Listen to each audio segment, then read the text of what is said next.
क्या आपको कांग्रेस के सामूहिक नरसंहारिक चरित्र का पता है? आपने 1984 के बारे में तो सुना होगा, लेकिन आज मैं आपको उन दो हिंदू नरसंहारों के बारे में बताऊंगा जिनके बारे में शायद आपको किसी ने नहीं बताया होगा।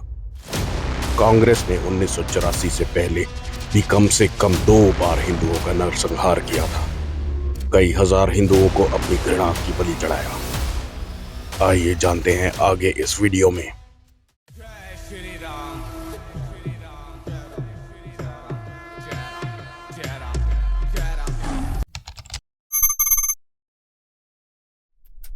राम दोस्तों, मैं सुबीर और आप देख रहे हैं शुद्ध।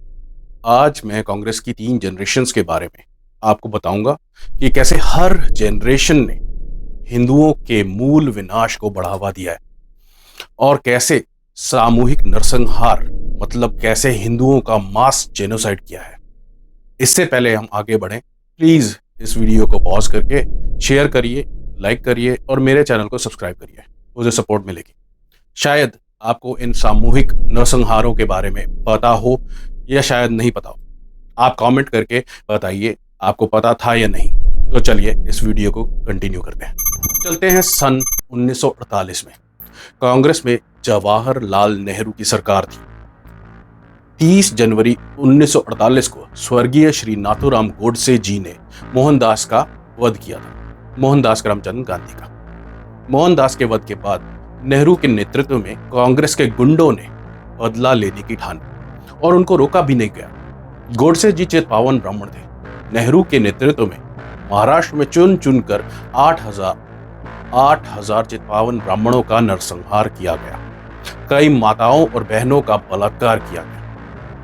जो व्यक्ति माना जाता था नॉन वायलेंस के लिए है, उसकी मौत पर 8,000 से अधिक हिंदुओं का नरसंहार। इस नरसंहार की कोई ऑफिशियल रिपोर्ट नहीं है और ना ही होगी, क्योंकि आप समझ सकते हैं।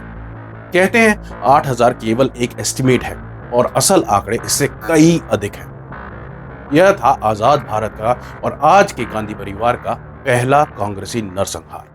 अब चलते हैं आज के गांधी परिवार की दूसरी जनरेशन पर और कांग्रेस के दूसरे नरसंहार पर। कांग्रेस ने हिंदुओं और सिखों में दो फाड़ करी। कांग्रेस ने खालिस्तानी आइडियोलॉजी को बढ़ाया और सशक्त किया। उसके कारण कई 100 हिंदुओं को सामूहिक रूप से मारा गया खालिस्तानी आतंकवादियों द्वारा। लेकिन हम अभी इस पर नहीं जाएंगे। हम बात करेंगे उस हिंदू नरसंहार के बारे में जो इंदिरा गांधी ने करवाया। 1966 में लोकसभा चुनाव थे और चुनावी हिंदू बनते हुए इंदिरा गांधी ने सोचा कि हिंदुओं की मदद ली जाए। इंदिरा गांधी अपनी गंदी राजनीति के चलते 2 हिंदू संतों के पास पहुंची। 2 संत थे स्वामी करपात्री जी और आचार्य विनोबा भावे। उन संतों ने एक शर्त पर समर्थन देने का वादा किया। उन्होंने मांग रखी कि भारतीय संविधान के अनुच्छेद 48 के तहत गौ हत्या और अन्य पशुओं की हत्या बंद हो जानी चाहिए और उसके लिए कानून आना चाहिए। इंदिरा ने गौ हत्या रुकवाने का वादा किया जब वो सत्ता में आई। दोनों आचार्यों ने अपना समर्थन इंदिरा को दिया और अपना आशीर्वाद दिया चुनावों के लिए। इंदिरा ने गौ हत्या बंद कराने का मुद्दा सबसे आगे रखा चुनावों में, अपने मेन मैनिफेस्टो में। चुनाव जीतने के कई समय बाद तक भी इंदिरा ने हिंदू संतों की मांग को नकारा, इग्नोर किया। प्रतिदिन 15,000 गायों की हत्या की जा रही थी उस समय और इंदिरा हाथ पर हाथ रखे बैठी हुई थी।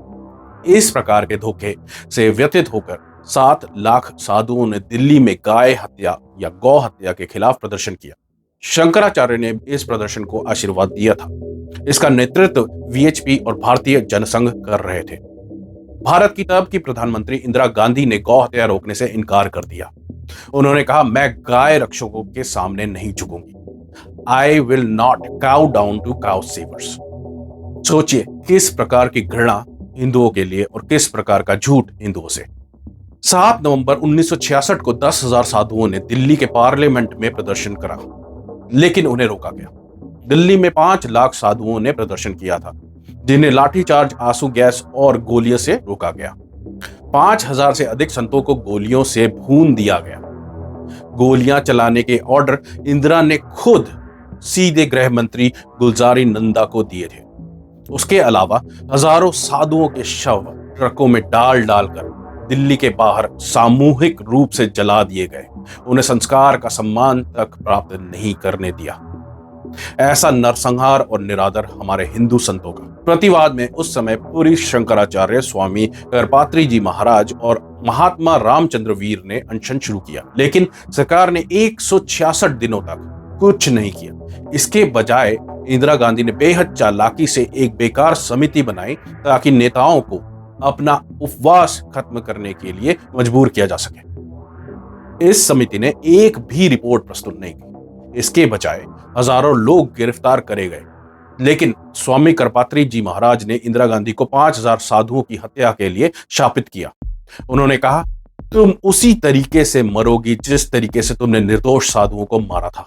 31 अक्टूबर 1984 को इंदिरा गांधी को उनके ही बॉडीगार्ड्स ने गोलियों से छलनी कर दिया और वो मर गई। उनके 2 पुत्रों की भी हिंसक मौत हुई। संजय गांधी ने 23 जून 1980 को वायु दुर्घटना में मौत पाई और राजीव गांधी को 21 मई 1991 को उड़ा दिया। यह था कांग्रेस और आज के गांधी परिवार का दूसरा नरसंहार। अब चलते हैं गांधी परिवार की तीसरी पीढ़ी और कांग्रेस द्वारा किए गए तीसरे नरसंहार पर। इंदिरा गांधी की हत्या के बाद राजीव गांधी ने बदला लेने की ठानी। कांग्रेसी गुंडों ने भारत के कई प्रदेशों में हिंदू सिखों और कई हिंदुओं को जलाकर पीट कर मार डाला। ऑफिशियल डेटा कहता है 2500 से 3500 लोग मारे गए थे, लेकिन कहा जाता है कि 7000 से अधिक सिखों और हिंदुओं को मौत के घाट उतारा गया था कांग्रेसी जवानों द्वारा। 1984 के दंगों की सुनवाई करते हुए 17 दिसंबर 2018 को दिल्ली उच्च न्यायालय ने फैसला सुनाया, जिसमें सज्जन कुमार प्रमुख आरोपी को उम्र कैद और अन्य आरोपियों को 10-10 साल की सजा सुनाई गई है। अंत तो राजीव गांधी का भी अच्छा नहीं हुआ, उसको भी बम से उड़ा दिया गया। आप गूगल कर सकते हैं कैसे मरा था राजीव, मैं उस पर वीडियो नहीं बनाऊंगा अभी। बस मैं इतना कहना चाहता हूं, इस पीढ़ी में राहुल और प्रियंका हैं। 2013 में सोनिया गांधी कम्युनल बिल लाना चाहती थी। कांग्रेस का इरादा क्लियर है, हिंदुओं को मारो, हिंदुओं को खत्म करो, सनातन को खत्म करो। कम्युनल बिल के कारण केवल और केवल हिंदू टारगेट होते, भले ही दंगे कोई भी करता। राहुल पूरी तरह से भारत को छोटे छोटे टुकड़ों में बांटने में लगा हुआ है, जाति के आधार पर, भाषा के आधार पर, धर्म के आधार पर, व्यवसाय के आधार पर, लिंग के आधार पर। और अगली वीडियो में मैं दिखाऊंगा कैसे तेलंगाना में कांग्रेस का मैनिफेस्टो एंटी हिंदू है, तो देख लीजिए। और इनके परिवार के इतिहास को देखते हुए अगर आप 2024 में कांग्रेस को चुनते हैं तो राहुल कितनों का नरसंहार करवाएगा ये आप तय करेंगे। इरेडिकेट सनातन धर्म को सपोर्ट करने वाले को आप 2024 में सपोर्ट करेंगे?